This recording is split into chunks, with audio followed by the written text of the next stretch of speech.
Hello everyone, welcome back to the channel.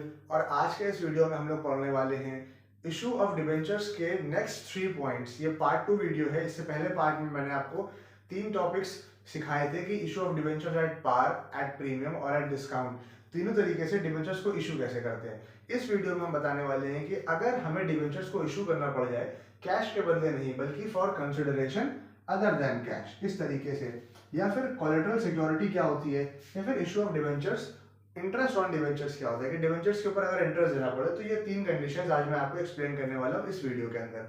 तो फटाफट question पढ़ते हैं और समझते हैं। पहला क्वेश्चन मैंने लिखा है for consideration other than cash का। इसमें क्या लिखा है कि कंपनी ने परचेज करा एसेट्स किसी दूसरी कंपनी से 99,000 रुपीज की।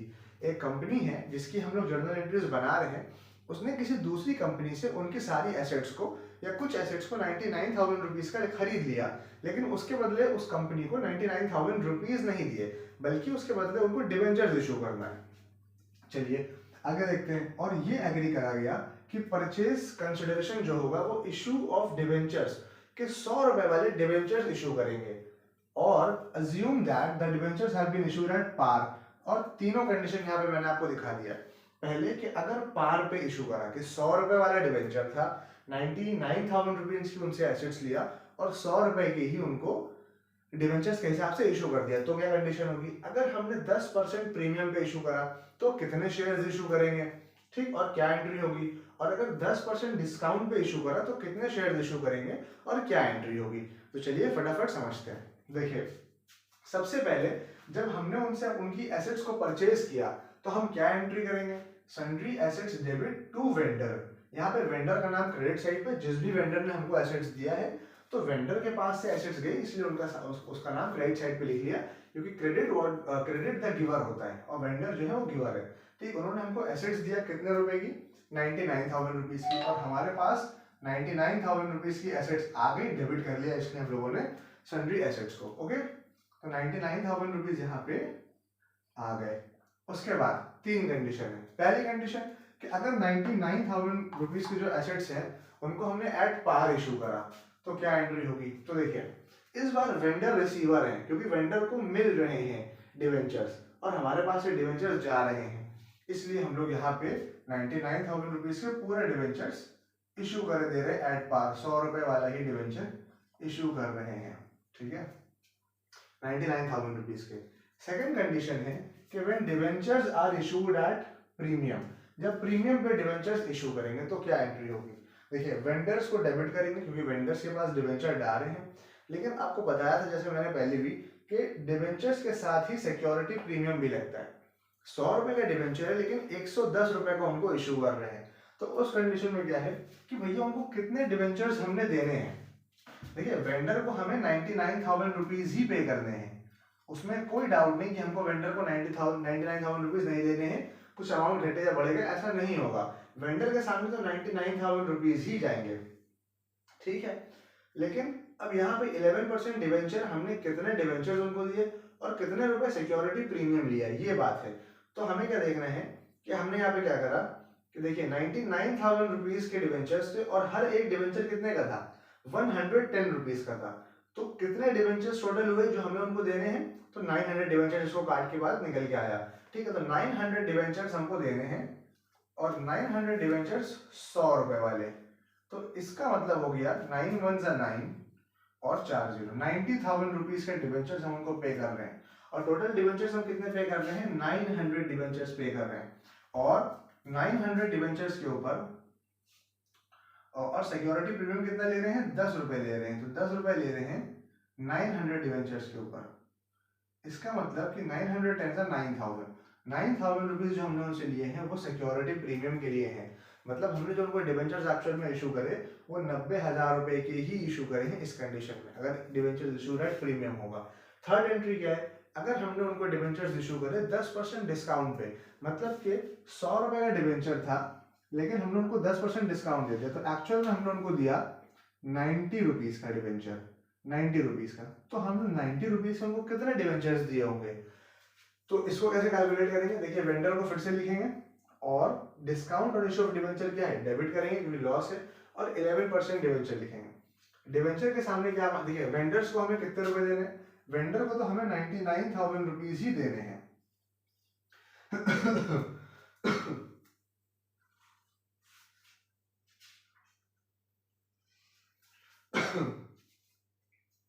ठीक है, सॉरी, वेंडर्स को तो हमें 99,000 रुपीज ही पे करने हैं, ठीक है।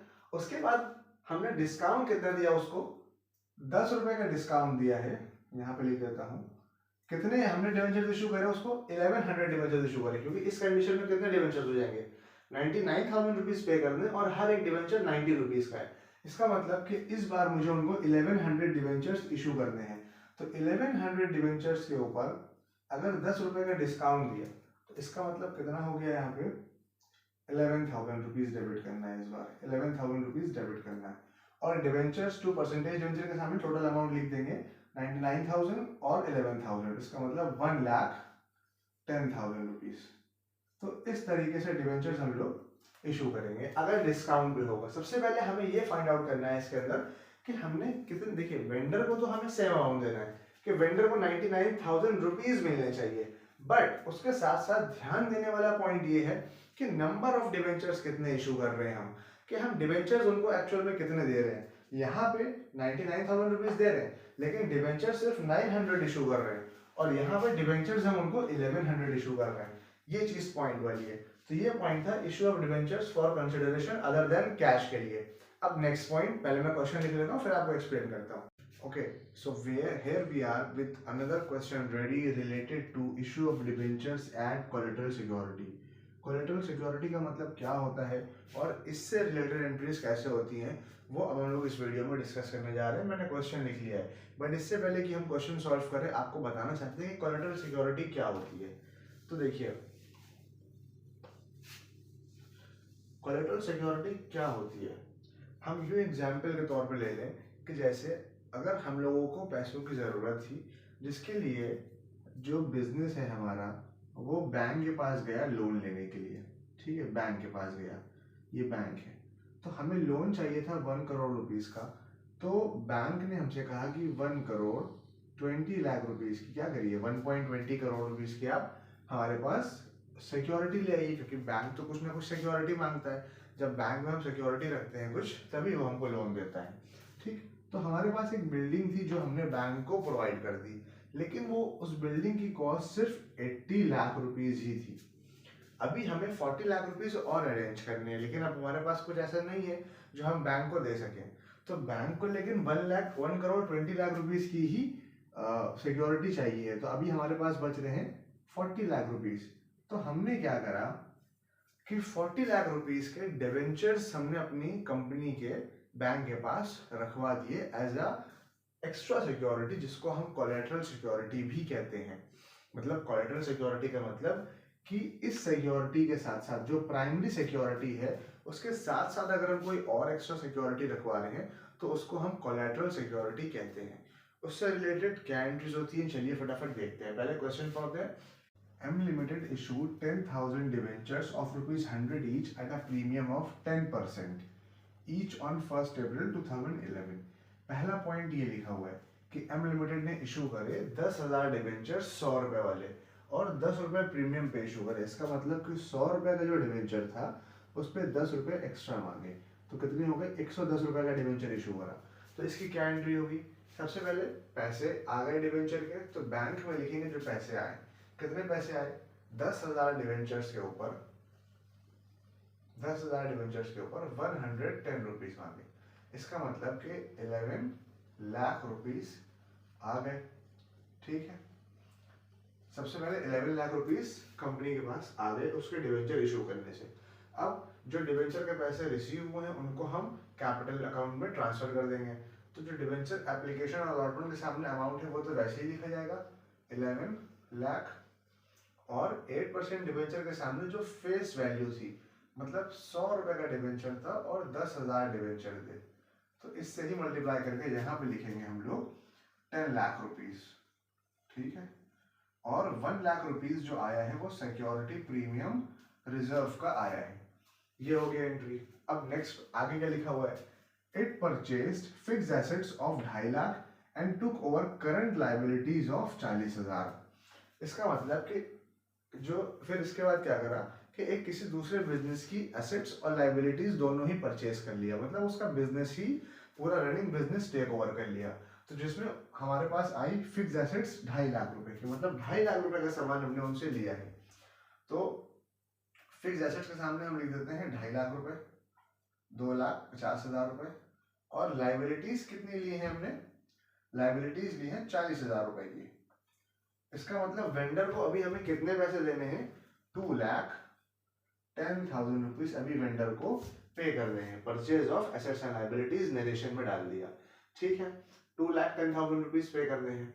तो वेंडर को हमने यहाँ पे क्रेडिट साइड पे लिखा था, क्योंकि वेंडर के पास पैसे जाएंगे 2,10,000 रुपीज। तो वेंडर के पास 2,10,000 रुपीज ही आएंगे। लेकिन आगे क्या लिखा हुआ है? और जो लाइबिलिटीज और एसेट्स परचेज करे हैं उनको इशू किया है, उनको भी इशू करा है प्रीमियम के ऊपर, और 5% प्रीमियम लिया है वेंडर से। वेंडर से 5% प्रीमियम लिया है। इसका क्या मतलब हुआ कि जो 100 रुपए का डिवेंचर इशू करा है उसको हमने 100 का नहीं बल्कि 100 के बदले 100 रुपए पे 5 रुपए एक्स्ट्रा लिए हैं, मतलब 105 रुपए का डिवेंचर हमने इशू करा है। ये बात हुई, ठीक है। तो कितने क्या होगा इसके अंदर? अब हमें पहले ये कैलकुलेट करना है कि हमने इनको कितने डिवेंचर्स इशू करे। 2,10,000 रुपए में हम इनको कितने डिवेंचर्स इशू कर सकते हैं 105 रुपए के हिसाब से। तो 2,10,000 रुपए ऊपर लिखा, 105 रुपए नीचे लिखा, तो निकल के आया कि 2,000 डिवेंचर्स हमने इनको इशू करे, ठीक है। तो 2,000 डिवेंचर्स हम लोगों ने इशू करे यहाँ पे 100 रुपए के। तो इसका मतलब यहाँ पे कितना आ गया? 2 लाख रुपीज के डिवेंचर्स हो गए।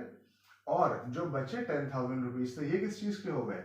ये हमने इनसे सिक्योरिटी प्रीमियम रिजर्व के लिए हैं, जो हमारी कंपनी की एक्स्ट्रा गुडविल बनी है मार्केट के अंदर, उसके वजह से हमने 100 का शेयर 105 रुपए का बेचा, तो भी इन्होंने परचेज कर लिया है। सॉरी, शेयर नहीं, डिवेंचर, ठीक। और यहाँ पे क्या वैसे काम कर सकते हैं?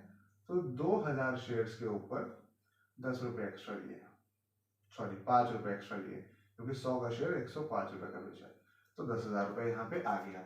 इस तरीके से हमने इनको डिवेंचर्स इशू कर दिए, उनकी एसेट्स परचेज करी और एसेट्स के बदले उनको कैश नहीं दिया बल्कि अपनी कंपनी के डिवेंचर्स इशू कर दिए हमने इनको, ठीक है। ये एंट्री हो गई। इसके बाद और आगे क्या क्वेश्चन कह रहा है? अब यहाँ से स्टार्ट करते हैं, यहाँ तक हो गया। On the same date it took a loan from the bank for ₹1 lakh. अब बैंक से एक लोन लिया है, तो बैंक से लोन लेने की एंट्री क्या होगी? बैंक अकाउंट डेबिट, हमारे पास पैसे आ जाएंगे, कितने रुपए आ जाएंगे? 1 लाख रुपीस। और टू बैंक लोन, बैंक से लोन लिया है, बैंक गिवर है, इसलिए बैंक को क्रेडिट साइड पर डाल दिया, 1 लाख रुपीस यहाँ पे भी आ गए। आगे क्या लिखा हुआ है? बैंक ऐसे तो लोन देगा नहीं, बैंक को कुछ ना कुछ सिक्योरिटी चाहिए, तो हमने बैंक को क्या करा? इशू करा 8% डिवेंचर एज कोलेटरल सिक्योरिटी। मतलब हमने बैंक को 1 लाख रुपए के उसके बदले डिवेंचर्स इशू कर दिए हैं। इस कंडीशन में क्या एंट्री होगी? जो कि इशू ऑफ कोलेटरल सिक्योरिटी से रिलेटेड पॉइंट है। इसमें क्या करना है आपको कि देखिए, जब आपने बैंक को डिवेंचर्स इशू करे या आपने बैंक को डिवेंचर्स एज अ सिक्योरिटी के फॉर्म में दे दिए, तो अभी आपने उसको सेल नहीं करे, मतलब बैंक ने आपसे खरीद नहीं लिए, बस एज अ सिक्योरिटी रखा हुआ है अपने पास। तो अगर जब उसने अपनी सिक्योरिटी के तौर पर रखे हुए हैं तो उसको हम लोग लिखते हैं डिवेंचर सस्पेंस अकाउंट के नाम से, क्योंकि ना वो हमने डिवेंचर्स इशू करे हैं ना हमने उनसे खरीदे, कुछ नहीं करा, बस उनके पास जो मॉर्गेज रखवाए हैं, तो एक सस्पेंस अकाउंट के नाम से एंट्री ओपन करते हैं। और जितने रुपए की हमने डिवेंचर्स उनको दिए हैं वो हम यहाँ पे लिखेंगे टू 8% डिवेंचर। 8% आपको पता ही है, ये इंटरेस्ट रेट होता है कि किस रेट पे आपको रिपेमेंट लेना है। जब आप रीपे करेंगे, जब आप पैसे वापस देंगे उनको, तो 8% इंटरेस्ट लेंगे। और टू 8% डिवेंचर के डिवेंचर्स आपके कितने रुपए के आपने मॉर्गेज कराए हैं? 1 लाख रुपए के आपने डिवेंचर्स मॉर्गेज कराए। तो ये दो एंट्रीज बेसिकली हैं इशू ऑफ कोलेटरल सिक्योरिटी से related. Issue of collateral security में इन अ समराइज्ड फॉर्म करना क्या होता है कि जो भी चीज आप एज अ सिक्योरिटी रख रहे हैं, तो उस टाइम पे आप उसको डिवेंचर सस्पेंस के नाम से डेबिट कर लेंगे, क्योंकि यहाँ पे आपने जब मॉर्गेज रखा तो उसकी क्या एंट्री की जाए, तो उस फॉर्म उस कंडीशन में आप डिवेंचर सस्पेंस अकाउंट खोलते हैं और जितने रुपए की आपने एसेट सिक्योर कराई होती है या मॉर्गेज रखी होती है एज अ कोलेटरल सिक्योरिटी, वो अमाउंट यहाँ पे लिख लेते हैं, ठीक है। इस तरीके से क्वेश्चन होता है issue of debentures at collateral security. अब लास्ट पॉइंट है इंटरेस्ट ऑन डिवेंचर से रिलेटेड। मैं क्वेश्चन लिख लूँ फिर आपको एक्सप्लेन करता हूँ, बस फटाफट। ओके, सो लास्ट और मोस्ट इम्पॉर्टेंट पॉइंट इस वीडियो का जो है जो मोस्ट इम्पॉर्टेंट टॉपिक है वो अब रेडी है यहाँ पे, बस इसको भी फटाफट पढ़ते हैं और इस वीडियो को ख़त्म करते हैं। तो वो टॉपिक क्या है? वो टॉपिक है इंटरेस्ट ऑन डिवेंचर्स। अगर डिवेंचर्स इशू करे हैं तो उसके ऊपर हमें इंटरेस्ट भी पे करना पड़ता है। अब क्योंकि डिवेंचर्स एक तरीके से आपके लिए लाइबिलिटी होता है, लोन होता है।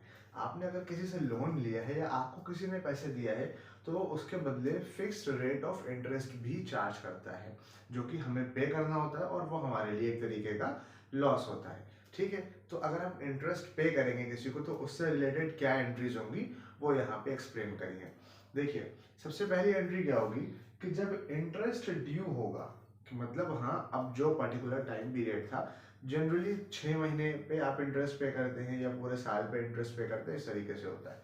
तो जब इंटरेस्ट का टाइम आएगा, फॉर एग्जाम्पल अगर किसी ने आपको 1 अप्रैल को, ठीक है, अगर किसी ने आपको 1 अप्रैल को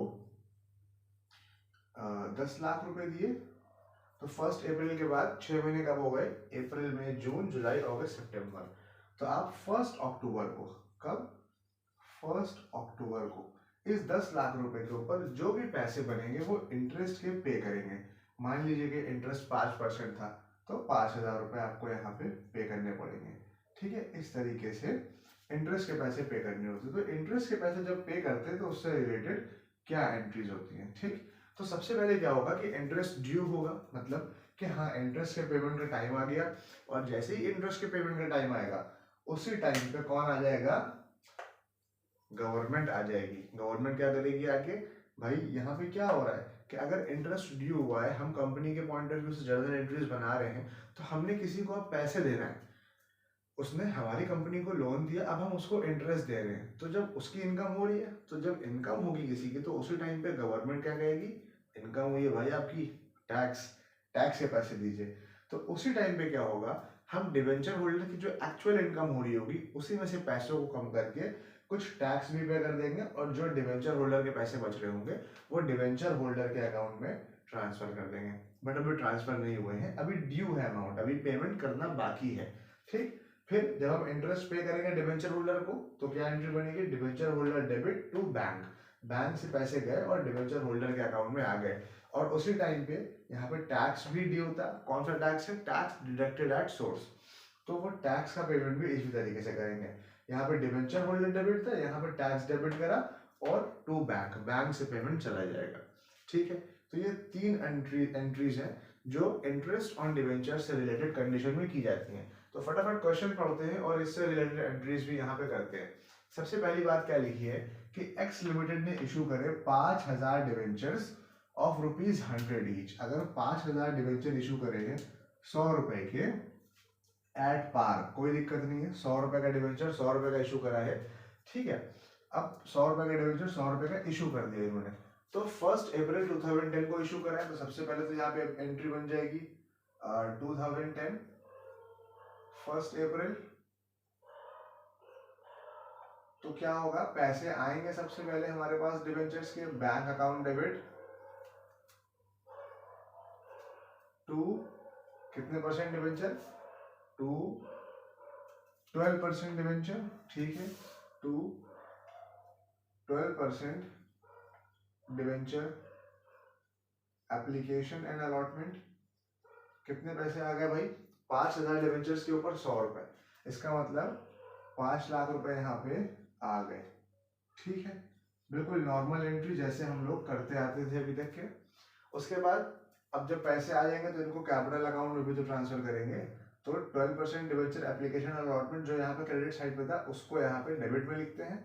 12% debenture application and allotment debit to 12% debenture. जैसे शेयर कैपिटल लिखते थे वैसे यहाँ पे डिवेंचर लिखते थे, तो शेयर कैपिटल की जगह पे तो वो यहाँ पे लिख देंगे और ये पेमेंट ट्रांसफर कर देंगे। ठीक है कि हाँ भाई ये पैसे कैपिटल अकाउंट में ट्रांसफर कर दिए और डिवेंचर के कैपिटल अकाउंट में ट्रांसफर कर दिए। अब ये काम हमने करा 1 अप्रैल को ही, लेकिन इसके बाद interest is paid on these debentures half yearly, that is on 30th September and 31 मार्च, 31 मार्च। तो अब अप्रैल के बाद क्या होगा, अप्रैल के बाद आएगी 30 सितंबर, मतलब 6 मंथ्स के बाद। तो 30 सितंबर को क्या करेंगे हम, अब हमें पेमेंट करना होगा इंटरेस्ट का, या इनको इंटरेस्ट पे करना है, तो यहाँ पे हम लिखेंगे 30 सितंबर, क्योंकि अभी ईयर तो सेम चल रहा है, सिर्फ मंथ्स चेंज हुए हैं। तो 30 सितंबर को क्या होगा, इंटरेस्ट ऑन डिवेंचर जो है वो अब ड्यू होगा, कि अब इंटरेस्ट का टाइम आ गया है पैसे देने का। तो क्या एंट्री हो जाएगी, सेम एंट्री जो यहाँ पे लिखी है। 3 एंट्रीज मैंने इसलिए लिखी है ताकि आप इनको चाहे याद कर लें, ठीक है, और समझ भी लें, क्योंकि अगर इंटरेस्ट ऑन डिवेंचर से रिलेटेड क्वेश्चन आता है तो आपको ये एंट्रीज लिखनी, मतलब यही एंट्रीज लिखनी होगी। Interest on debenture debit to debenture holder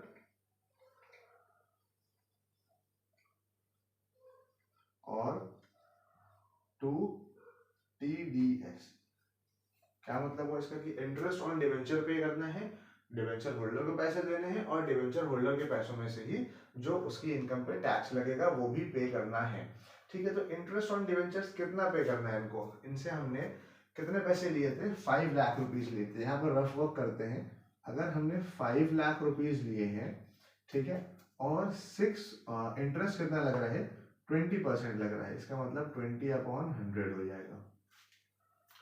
sorry, 20 तो इनकम टैक्स लग रहा है, ये नहीं, इंटरेस्ट कितना लग रहा है, 12% लग रहा है, क्योंकि यहाँ पे लिखा हुआ है 12% डिवेंचर, तो 12% इंटरेस्ट लग रहा है, 12/100, और 6 मंथ्स के लिए लग रहा है, तो 6/12। तो इसका अमाउंट कितना निकल के आएगा, 12 कैंसिल हो जाएगा, 20 कैंसिल, 5 6 30, इसका मतलब 30,000 रुपीज क्या है, अब हमें इनको इंटरेस्ट पे करना है। तो इंटरेस्ट ऑन डिवेंचर के सामने 30,000 रुपीज लिखेंगे कि भैया अगर इन्होंने 5 लाख रुपए लगाए हैं तो 6 महीनों के बाद इनको 30,000 रुपए इंटरेस्ट पे करना है। लेकिन क्या 30,000 रुपए पूरे डिवेंचर होल्डर के अकाउंट में चले जाएंगे, तो आंसर है नहीं, क्योंकि ये जो इनकी 30,000 रुपए की इनकम हुई है वो उस इनकम में से टैक्स देंगे अब 20% गवर्नमेंट को। तो 30,000 रुपए का 20% कितना हो गया, 30,000 रुपए का 20% हो गया 6,000 रुपए। ठीक है, कैलकुलेट कर लीजिएगा, 6,000 रुपीज टीडीएक्स कट जाएगा टैक्स, तो बचे में 24,000 रुपीज डिवेंचर होल्डर को ड्यू कर देंगे। ठीक है, तो ये एंट्री होगी। इसके बाद की 2 एंट्रीज क्या होंगी, बिल्कुल सिंपल है, कि जो डिवेंचर होल्डर का पैसा बाकी है वो उसको ट्रांसफर कर देंगे, और टीडीएस का पैसा जो बाकी है वो भी बैंक से ट्रांसफर कर देंगे। मैं दोनों एंट्रीज को कंबाइन करके यहाँ पे लिख देता हूँ, क्या हो जाएगा, debenture holder debit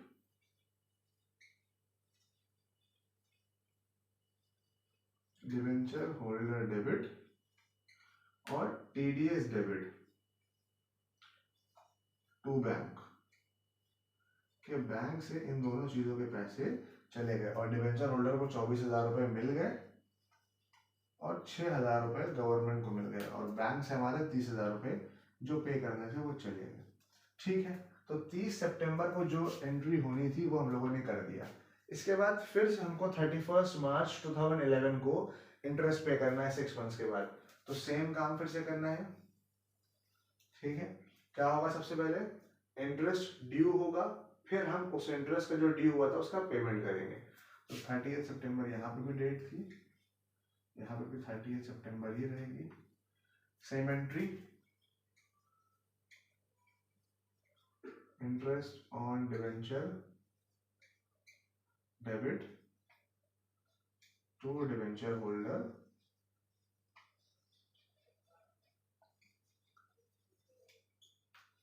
to TDS, और उसके बाद फिर क्या हो जाएगी एंट्री, नेक्स्ट एंट्री क्या हो जाएगी, बैंक से पैसे जाएंगे, ठीक है,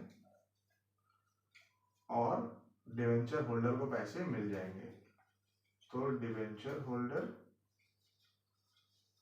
डेबिट बैंक और टीडीएस डेबिट, सेम काम बिल्कुल वही है, टीडीएस अकाउंट डेबिट। ठीक है, जो 6 महीने पहले करा था बस डेट चेंज हो जाएगी, इस बार डेट पड़ेगी पहले, सबसे पहले तो ईयर चेंज होगा, 2011 हो जाएगा, और यहाँ पे आ जाएगा 31 मार्च, ये हो जाएगा, यहाँ पे भी 31 मार्च ही रहेगा। ठीक है, तो इस तरीके से पेमेंट कर देंगे। अब जब 2 बार पेमेंट कर दिया यहाँ पे, तो ये दोनों ही बार क्या हुआ कंपनी के लिए, कंपनी के लिए तो ये एक तरीके से लॉस हुआ, तो अगर कंपनी का लॉस हो रहा है तो इस लॉस को भी कहीं ना कहीं से कंपनी को क्लियर करना पड़ेगा।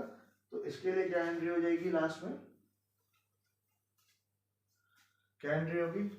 तो एंट्री होगी statement of profit and loss debit,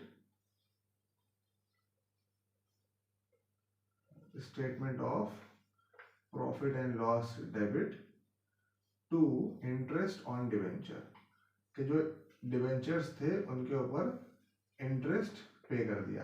कितना इंटरेस्ट पे करा?